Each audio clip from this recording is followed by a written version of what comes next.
Hello সবাইকে আসসালামু আলাইকুম welcome back to the channel naturally Nafisa. আমি নাফিসা কানাডার অটোয়া থেকে আপনাদেরকে ওয়েলকাম জানাচ্ছি নতুন একটা শর্টসে বা মিনি ব্লগে। নেক্সট ব্লগ আসবে আমার কানাডায় টিউলিপ ফেস্টিভ্যাল। প্রতি বছরই কানাডাতে মাত্র 7 থেকে 10 দিনের জন্য এই টিউলিপ ফুলগুলো ব্লুম করে, মানে ফুটে। তবে কানাডার সব সিটিতেই কিন্তু এই টিউলিপ ফেস্টিভ্যাল বা টিউলিপ ফুলগুলো দেখা যায় না।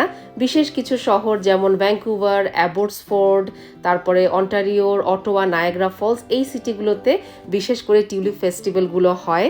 আমরা 2018-তে গিয়েছিলাম অ্যাবটসফোর্ডে।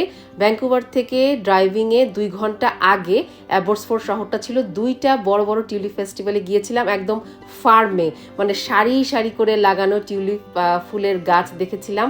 আমার প্রোফাইল পিকচার ইউটিউবে, ফেসবুকে, ন্যাচারালি নাফিসা পেজে আপনারা দেখবেন যে আমি টিউলিপ ফুলের মাঝখানে বসে আছি। ওটা ছিল 2018-তে।